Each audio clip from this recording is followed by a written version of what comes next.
hay episodios reiterados de volver a vivir el trauma. ¿Sí? Una falta de capacidad de respuesta al medio, de anedonia, la persona no puede disfrutar nada, y de evitación de actividades y situaciones evocadoras del trauma. Vamos a ver. Acá en Perú los casos más frecuentes de trastorno de estrés postraumático se dieron en medio de la guerra contra la subversión. ¿Sí? La mayor parte de los afectados han sido de ambos bandos, ¿ah? Pero los que tenemos en cifras oficiales es en lo que reportan mayores casos, y se han dado los mayores casos dentro de la Policía Nacional más que en el Ejército. ¿Por qué? Porque la Policía Nacional fueron los primeros que empezaron este tipo de lucha, fueron los que tuvieron las mayores bajas. Se habla inclusive que la mitad de las promociones que enviaban a las zonas de emergencia, la mitad ha sobrevivido, y de esta mitad que ha sobrevivido, el 25% de estas tienen algún tipo de estrés postraumático, algunos invalidantes y algunos no. Entonces, ¿cuáles eran las características de estas personas? Pues cuando llegaron a casa, una vez que cumplieron su época, su asignamiento, ya después de que estuvieron un año o dos, ya tenían cambios en la conducta. Pasaron de ser personas tranquilas a ser irritables, que es una principal característica. No se adapta a un medio. Imaginémonos una persona que está en una zona de emergencia. Ha visto cómo han muerto personas despedazadas a su costado, con el temor que constantemente pudieran atacarlo y morir. Donde ni siquiera, como ellos manifiestan textualmente, ni siquiera podían defecar tranquilos por el temor a que pudieran ser atacados. Entonces, vamos a ver que estas personas tienen una gran dificultad a adaptarse a un medio diferente a este. ¿Sí? Siguen con estas conductas de hiperalerta en medios que ya no, medios donde, en lugares donde ya no los necesitan. Por ejemplo, en su casa. Siguen así. Siguen durmiendo, por ejemplo, con una pistola en la mano. Y en el momento que alguien los quiere despertar, apuntan. Entonces, eso es lo que se llama falta de capacidad de respuesta al medio. Luego, no pueden disfrutar de situaciones que antes les eran placenteras. Ir al cine con su familia, mirar televisión, nada, todos los aburre. Una gran tendencia al aburrimiento. Van a evitar actividades o situaciones evocadoras del trauma. ¿Por qué? Porque revivir todo esto les ocasiona un daño. Es frecuente que en este tipo de casos aparezcan crisis de pánico y trastornos depresivos. No solamente estos dos, sino también que en medio del trastorno de estrés postraumático, la persona puede hacer casos de amnesia disociativa, no recordar episodios de tiempo. Se ve muy seguido en este tipo de casos, ¿sí?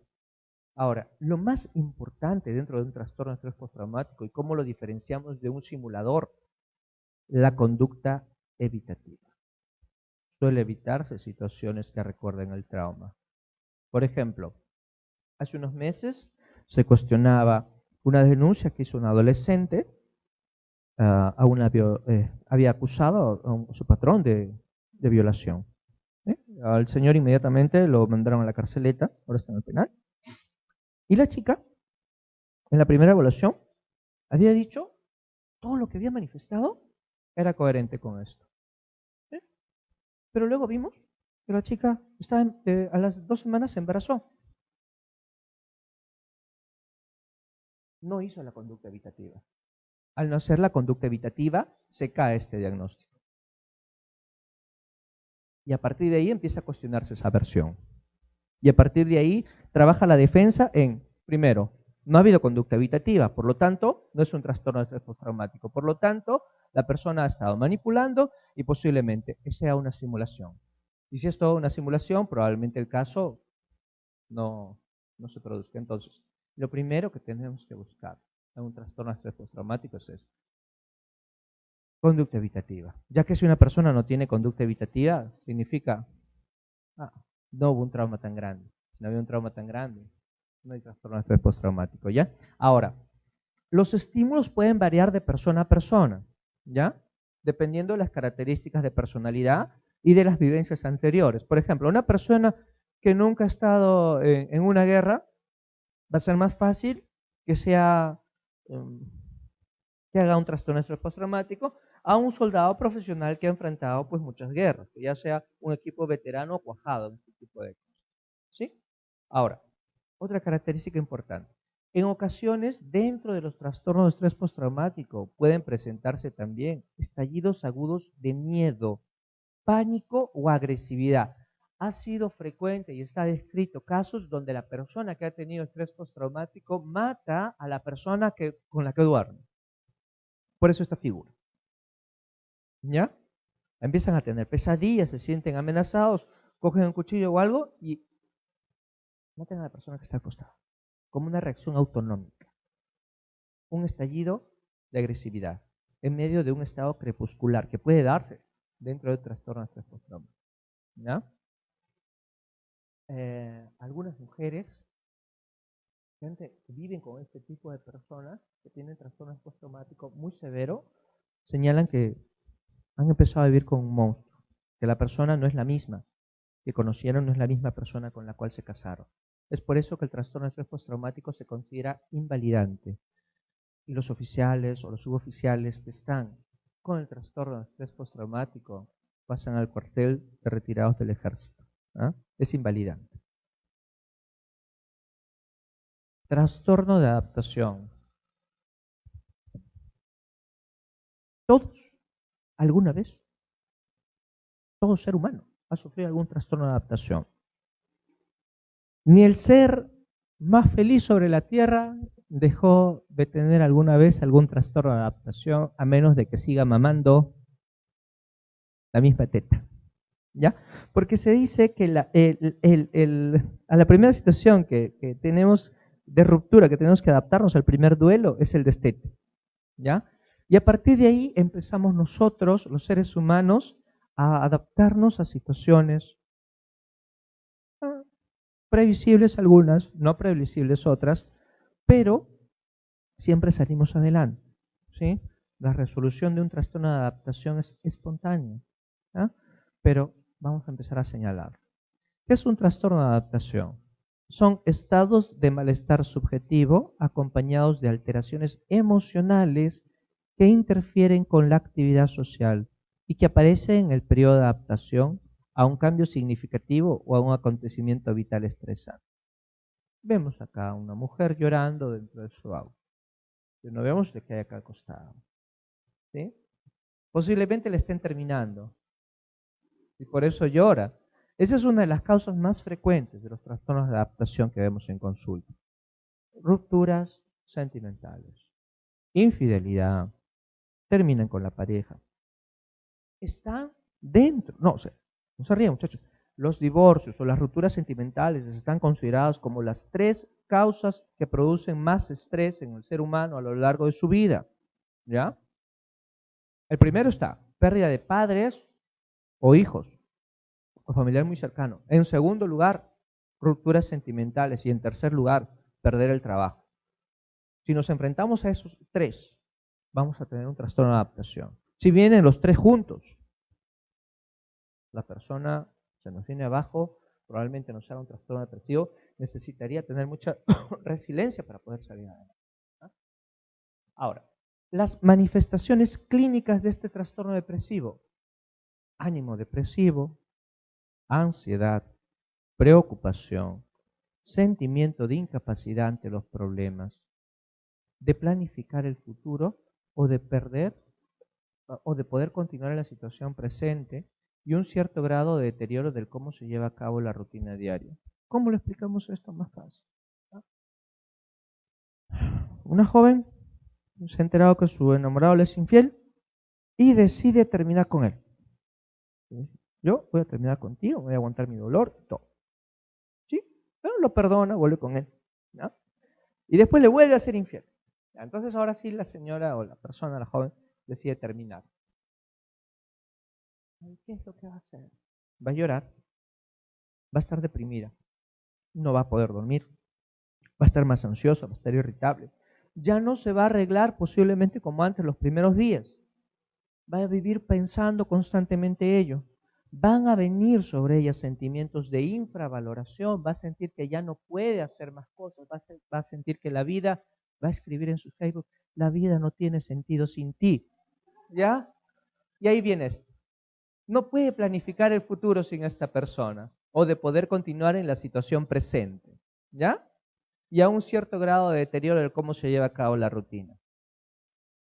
Los trastornos de adaptación en sí mismos no requerirían tratamiento farmacológico, ¿ya? Los trastornos de adaptación, salvo si adicionar cierto, por periodos muy cortos de tiempo, ansiolíticos para calmar sobre todo la gran ansiedad que tiene la persona.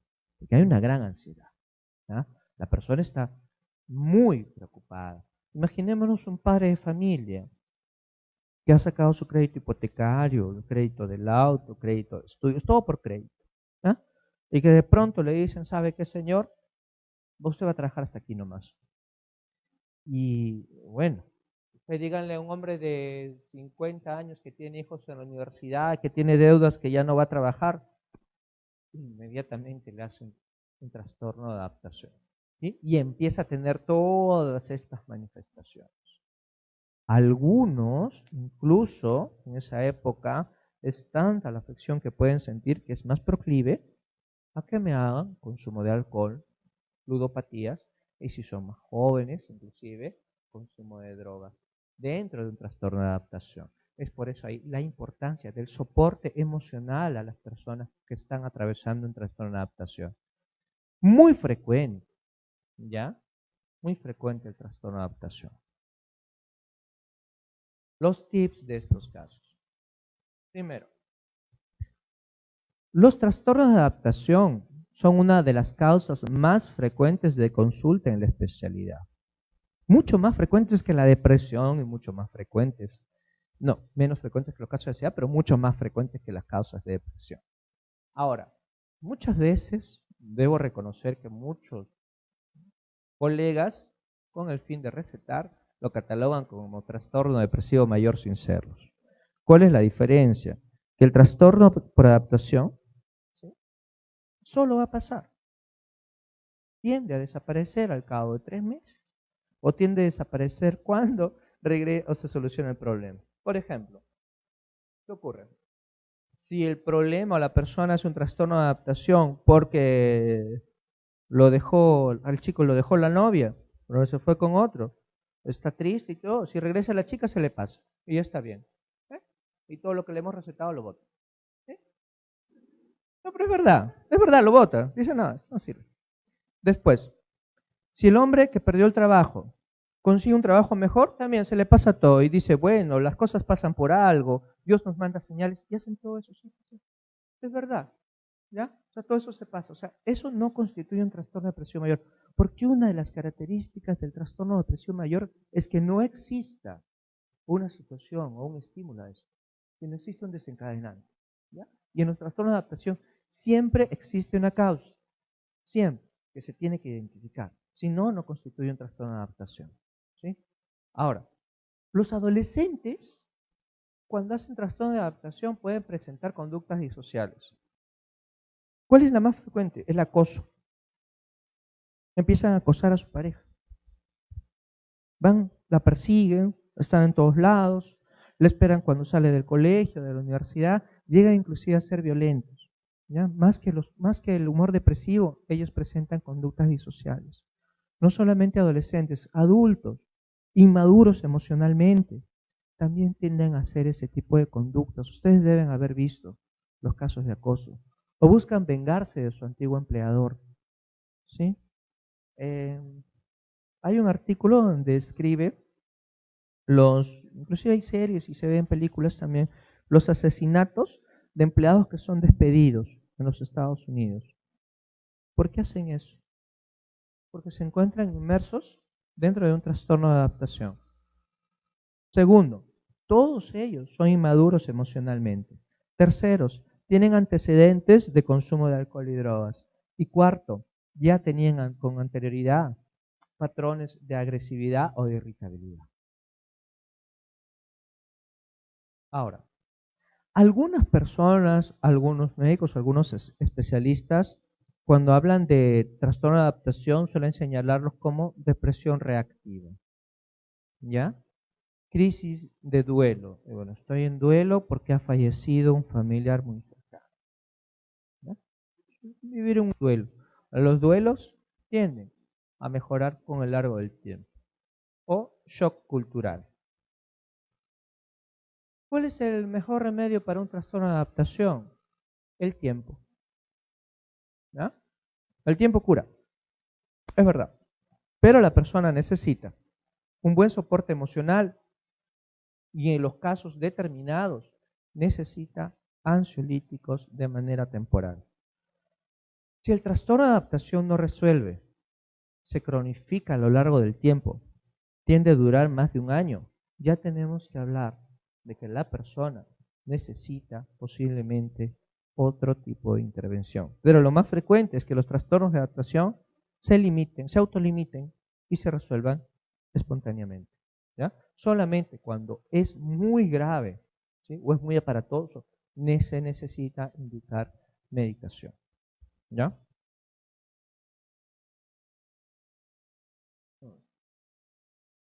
Vamos a abordar ahora dentro del eje del F44 lo que son los trastornos de conversión disociativos. ¿Y por qué acá esta imagen? Es una mujer. ¿Sí? Lo que vamos a ver es que en todo este espectro, ¿ya?, de trastornos disociativos es más frecuente en mujeres. ¿Por qué? Vamos a empezar a verlo ahora. Primero, ¿en qué consiste esto?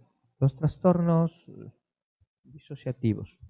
Disociativo viene de disociar, separar.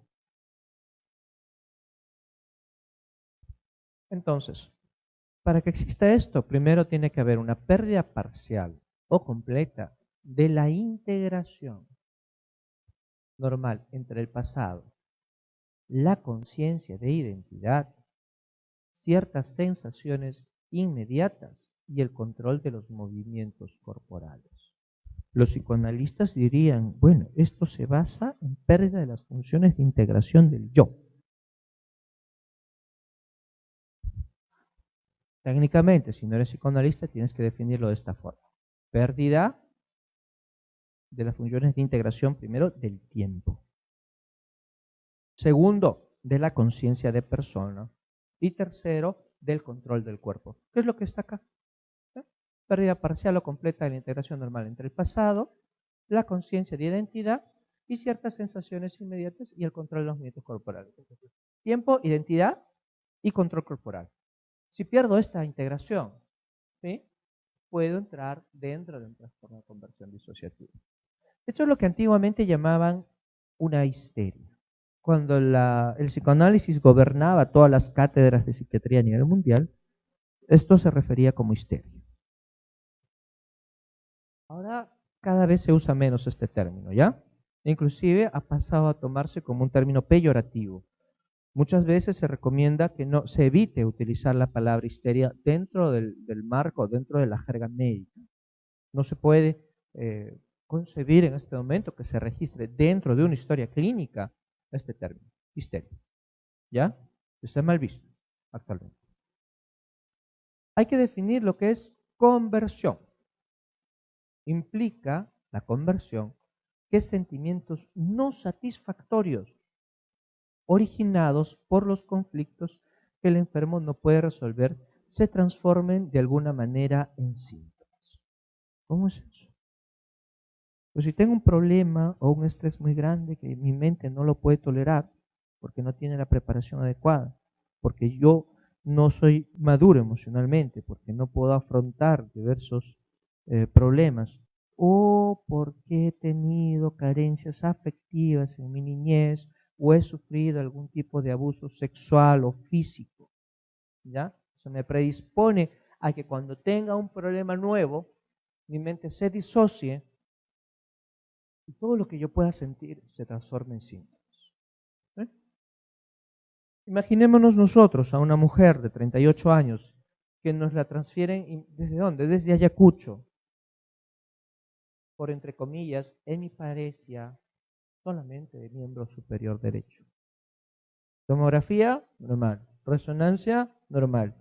Evaluación por neurólogo, no encuentra nada y pone síndrome conversivo, debe ser tratado por psiquiatría. Y nosotros decimos, ¿qué pasó?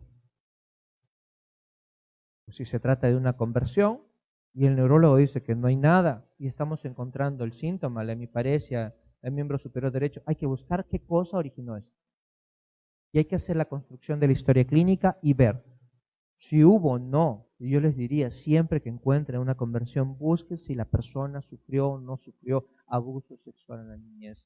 Ustedes se van a sorprender de la cantidad de casos que pueden estar relacionados, no inclusive solamente con este tipo de casos, sino en todo lo que corresponde a salud mental con abuso sexual en la niñez, que es mucho más frecuente que las cifras oficiales, porque el abuso sexual solamente se notifica o solamente se denuncia 1 de cada 10 en el mejor de los casos. ¿Ya? Tips. ¿Cómo reconozco yo que se trata de esto? Primero, que el inicio y término son repentinos. Repentinos. O sea, puede iniciar en cualquier momento y puede terminar, ¿ya? En cualquier momento también. Se dice, o lo que se plantea muchas veces, es que el tratamiento para este tipo de casos sería con antidepresivos y antipsicóticos. Muy cuestionado actualmente, ¿ya? ¿Por qué? Porque si yo tengo un trastorno disociativo o tengo una conversión, yo les garantizo que los antipsicóticos y los antidepresivos solamente van a calmar la ansiedad que pueda sentir la persona en ese momento, pero no va a ser la solución. En el Ande, las personas, ¿qué hacen? No van a un psiquiatra, no van a un médico. ¿Qué hacen? Todos hemos hecho serum, ¿sí? ¿Sí? ¿Qué han visto cuando, los que han hecho en provincias, qué hacen las personas en el Ande cuando tienen algún tipo de trastorno conversivo? ¿A dónde van? Van a un chamán, van a un brujo. ¿Y el brujo lo resuelve? Sí lo resuelve. Sí lo resuelve. ¿Por qué? Porque se trata de cuadros conversivos. Es eso mismo, doctor. Sugestión. Si yo convenzo a una persona de que lo que yo le voy a dar la va a curar y eso está dentro de las creencias, dentro de la cultura, dentro de la cosmovisión de la persona se va a curar. Si yo le interno en un hospital psiquiátrico, probablemente la persona demore mucho más, ¿ya? En restablecerse, si es un cuadro conversivo netamente, que cuando van a un brujo o un chamán. Los colegas muchas veces no aceptan esto, ¿ah? Dicen que eso se trata con antidepresivos y ansiolíticos, pero lo que se ve en la práctica es que los antidepresivos y ansiolíticos y antipsicóticos responderán dentro de una cultura occidental. Si es que la persona está adaptada a este medio, cree en la medicina occidental, eso funcionará. Pero si la persona no cree ni en ansiolíticos, ni en antidepresivos, ni en antipsicóticos, eso no funcionará. Porque también este tipo de medicación no ha demostrado ser efectiva o superar el placebo en estos casos, en los casos de trastornos conversivos. ¿Ya?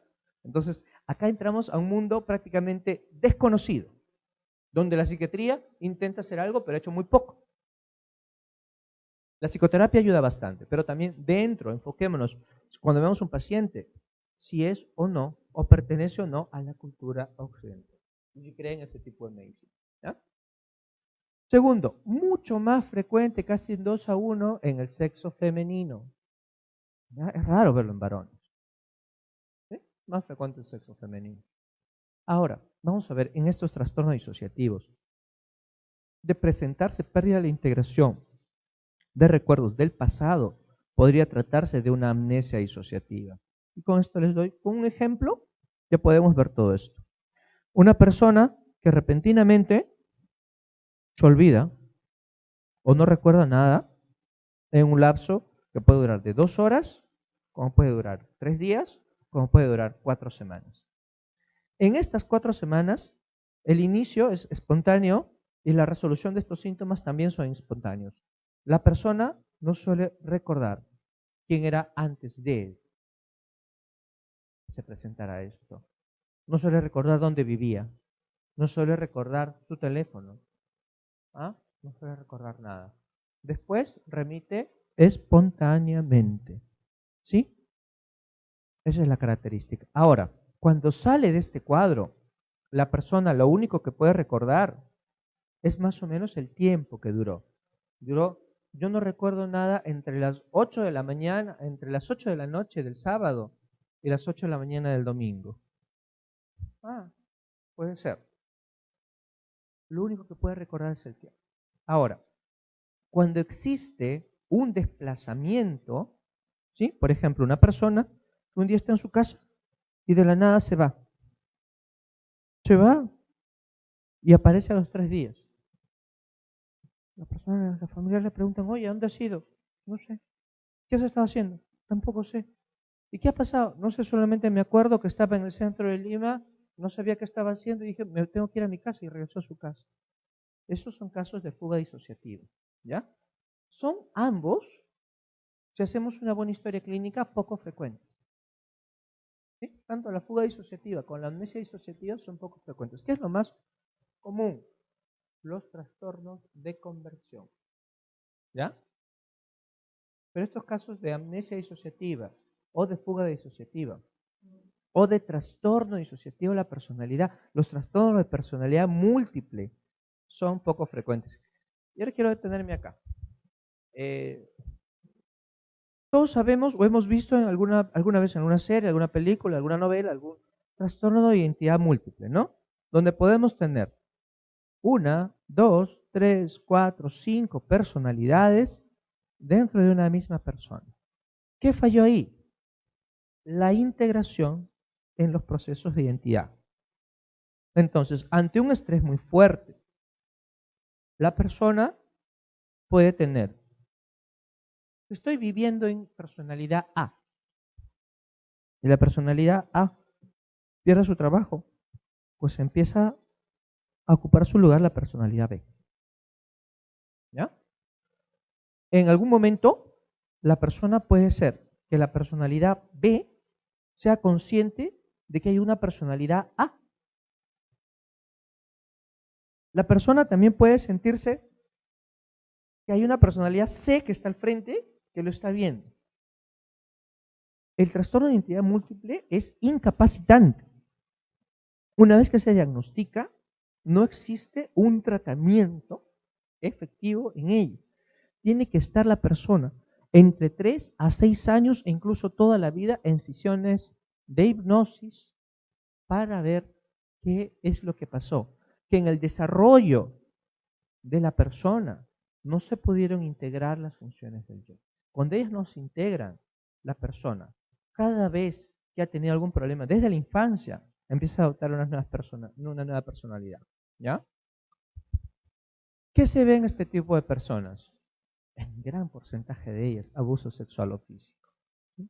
Niños que han sufrido de esto a lo largo de su vida, el momento que están tranquilos, están jugando, imaginémonos en personalidad. Llega el abusador, lo somete ahí para que el niño pueda sobrevivir y en un proceso de adaptación se disocia y entra otro tipo de personalidad ahí. Que después, a la resolución de esto, para poder seguir viviendo y para no suicidarse muchas veces, entra a su otra personalidad, personalidad A. ¿Sigue viviendo ahí? Entonces, la disociación es un mecanismo de defensa.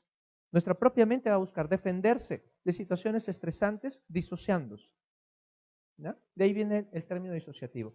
Todos nos disociamos en algún momento de nuestras vidas. Si fallece algún familiar y toda nuestra familia está llorando, pues posiblemente seamos nosotros los que agarremos, vayamos, firmemos el certificado de función, hagamos los trámites con la funeraria, veamos a dónde qué base tiene que hacer, organicemos todo el velatorio y después, cuando nuestro familiar ya sea enterrado, recién nosotros termine nuestra disociación y nos pongamos a llorar.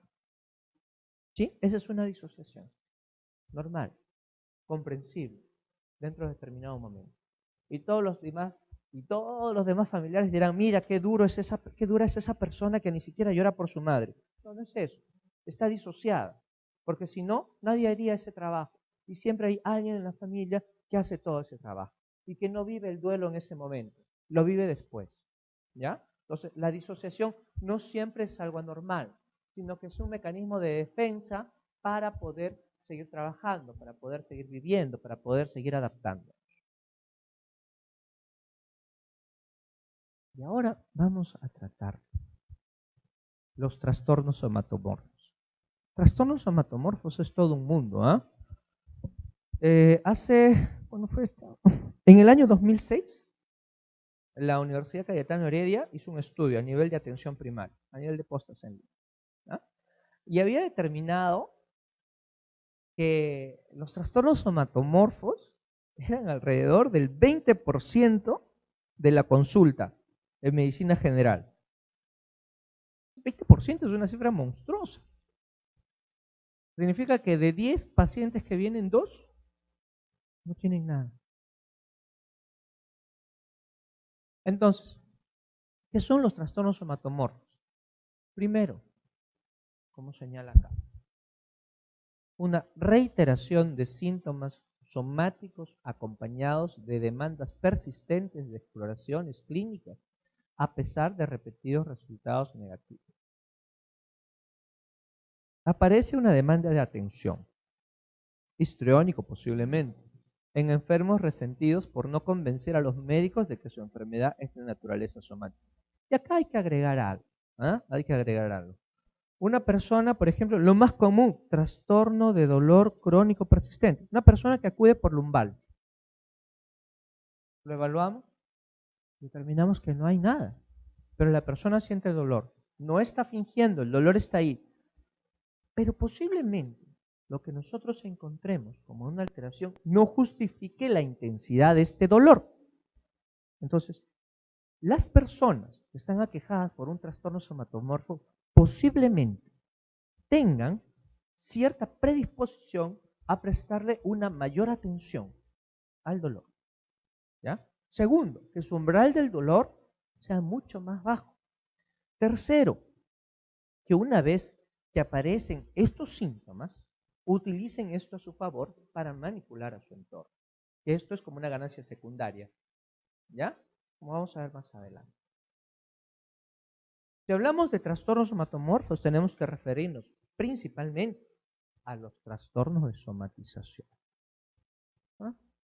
Cuando empezamos a trabajar en emergencia, empezamos a decir, ¿qué es este caso? No es nada, está somatizando la señora, dale de alta.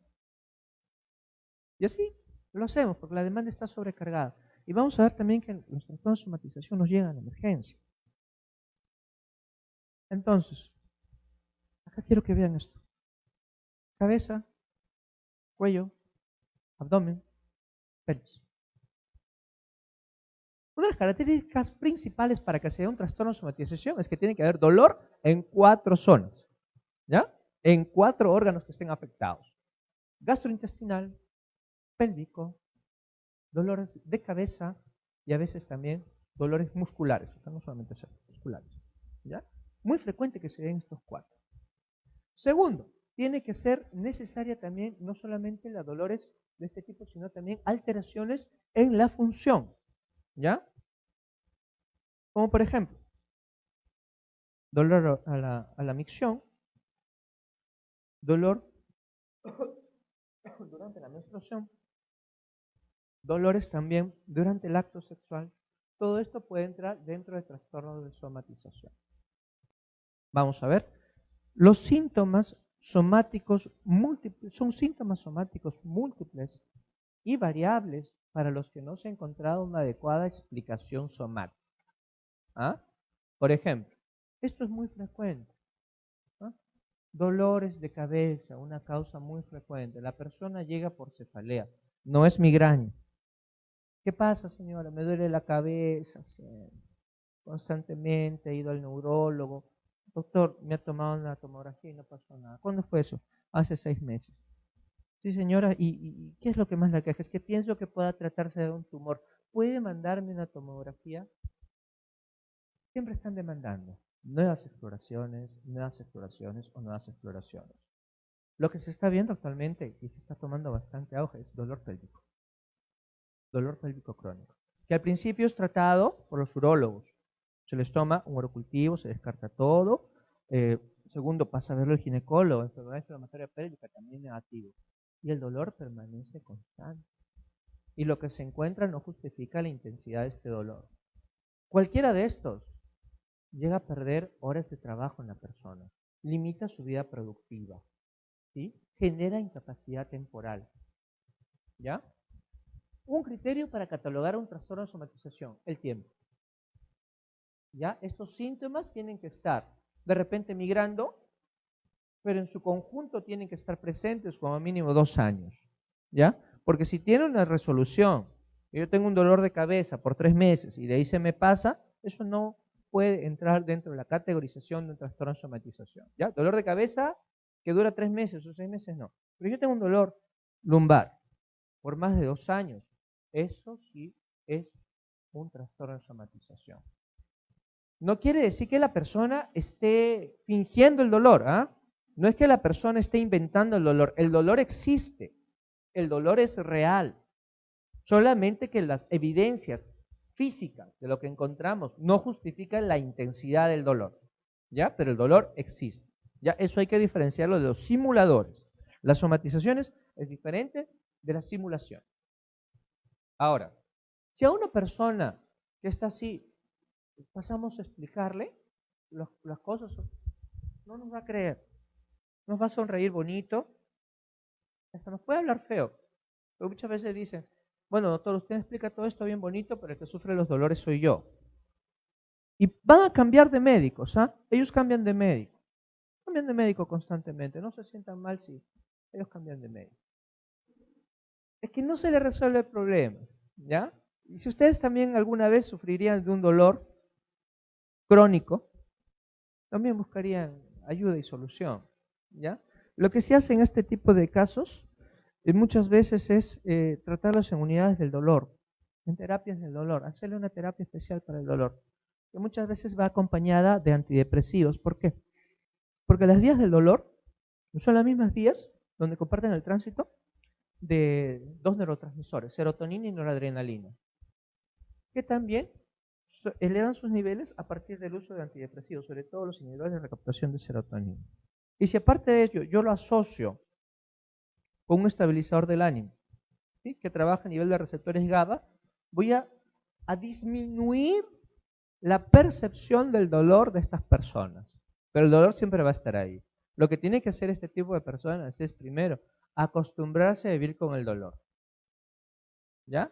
Y ese es el mensaje que se le da a todos ellos. Señor, usted tiene que acostumbrarse a vivir con el dolor. Lo primero que va a hacer la persona es levantarse y se va a ir. ¿Ya? Pero después va a regresar, porque va a saber que eso es lo más racional y lo que se tiene que hacer. Tercera idea. Se ve en este tipo de personas cierto grado de deterioro del comportamiento social y familiar atribuible a la naturaleza de los síntomas. ¿Qué vamos a ver? Una persona, por ejemplo, que está con dolor pélvico, una mujer, ya no va a querer tener relaciones sexuales. ¿Sí? Si no tiene relaciones sexuales y su vida sexual no es satisfactoria, le va a tener problemas de pareja. ¿Sí? Y si la pareja no comprende esta situación, pues lo primero que va a hacer, la va a amenazar. Si no me satisfaces, me voy a buscar a otro en este momento, yo quiero tener sexo y vamos a tener sexo, se acabó, ¡pum! La mujer empieza a deprimirse porque siente que no puede cumplir en su rol de mujer y se siente que es una enferma. Entonces vamos a tener que es una persona que necesita mucho apoyo emocional en ese momento, ¿ya? Se le tiene que dar.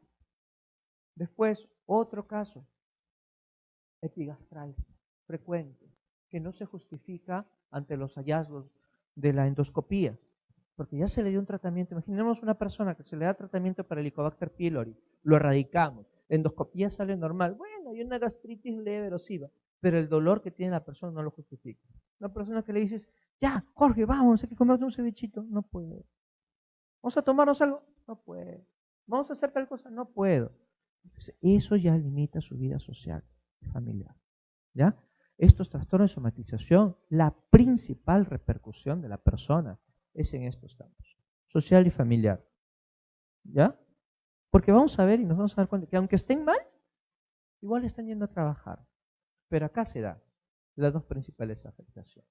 ¿Ya? Entonces, resumiendo, tiempo tiene que ser 2 años. ¿Sí? Los síntomas son múltiples y variables. No hay una explicación somática. ¿Ya? Y hay una negativa a aceptar las explicaciones. Eso en trastorno de somatización. Trastorno hipocondríaco, diferente del trastorno de somatización. ¿Ah? Acá vemos una persona que se saca todos los intestinos y todo eso, porque, y miren acá, la característica, el libro, ¿ya? Eh, Creo que todos hemos tenido alguna vez un compañero hipocondríaco en la universidad, ¿no? Y constantemente en cada capítulo iba cambiando sus dolores, sus malestares. Si estaba en cardio, tenía miedo de tener algún problema cardíaco. Si estaba en neuro, pensaba que tenía algún tumor cerebral o algo. Y cada vez que iba repasando el libro de medicina interna, descubrí que tenía un temor a padecer alguna enfermedad. Y esa es la principal característica de la hipocondría, temor a tener alguna enfermedad, ¿ya? La característica esencial de este trastorno es la preocupación persistente, ¿ya? De la posibilidad de tener una o más enfermedades somáticas graves progresivas. Porque no es el miedo a tener un resfrío, ¿ya? No es temor a tener caída del cabello de repente. Es temor a padecer una enfermedad grave, ¿sí? La persona que llega a consulta, porque ya pasó por muchos médicos antes, y los médicos se han cansado también de este tipo de pacientes, diciendo que siente que le late más rápido el corazón, o siente que tiene un dolor gástrico, o siente que los pies los tiene más grandes, o siente que, ¿cuál es el caso más extraño? Una persona que sentía que tenía acromegalia porque había visto que los zapatos ya no le cerraban. En realidad era que había subido un poco de peso, pero no era una acromegalia. Pero sí, la persona va buscando. Y ahora con el uso de internet esto ha facilitado las cosas y ha empeorado los síntomas del hipocondriaco, porque van buscando las enfermedades, ¿ya? Y si a una persona que tiene este cuadro le damos alguna medicación, créame usted que va a tener todos los efectos adversos que traiga la medicación en el inserto, ¿ya? Y los va a llamar a usted, y los va a perseguir, y les va a decir, tengo esto, tengo el otro, ayúdeme, por favor. Y si usted ya no le contesta, se va a molestar con usted, ¿ya? ¿Por qué? No le va a creer en las explicaciones que usted le da. Esa es su principal característica. No le cree, ¿ya? Los hipocondríacos, a diferencia de los que tienen los cuadros de somatización, ¿ya? Donde ellos tienen un deterioro del comportamiento, los hipocondríacos buscan muchas veces manipular a su familia, a su entorno con síntomas. ¿Sí? Por ejemplo, esto se aprende. Había un muchacho que tenía un problema hepático, estaba dentro del programa de trasplantes y tenía su enamorada. La enamorada le dijo que ya la relación no iba para más. Entonces este chico que se desmayó, lo ingresaron a emergencia, entró a la unidad y pedía a su mamá que llame a la chica para que venga a verlo. Y la chica vino a verlo. Y fue a verlo. Entonces, ese caso lo mandaron a interconsulta. La chica fue a verlo y el chico mejoró, salió de alto, porque no tenía nada. Entonces, la segunda vez que hizo esto, la segunda vez que la chica quiso dejarlo, porque realmente ya no quería seguir con él, volvió a desmayarse y volvió a hacer todo este círculo. Pero esta vez la chica ya sabía que era eso y ya no quiso acercarse a él. ¿Qué intentó hacer entonces? El segundo nivel. Intenta suicidarse para que la chica vuelva. Todo dentro de un proceso de manipulación y dominio. ¿Sí? Entonces, las personas que tienen esta conducta hipocondriaca aprenden a dominar y manipular a su familia y entorno con los síntomas. Inclusive se ha visto que llegan a dominar a sus médicos también las personas con hipocondriasis. ¿Por qué? Amenazan con entablar demandas. ¿Sí? ¿Ya? Muchas veces se dice que el principal aliado de un médico es su paciente. Pero cuidado, también puede convertirse en su principal enemigo. ¿Ya? Puede haber una relación de amor y odio del médico con su paciente, ¿ya? Dependiendo de esto, ¿sí? Y dependiendo principalmente de los patrones de transferencia y contratransferencias que se hagan. Solamente se dice que se puede odiar lo que se ha amado en algún momento, ¿ya? Por eso, hay que cuidar mucho la relación con el paciente. Cuidarla muchísimo, porque así como puede haber mucho cariño, mucho respeto, mucha admiración, hasta una relación de amor, ahí puede terminar también una relación de odio, ¿sí?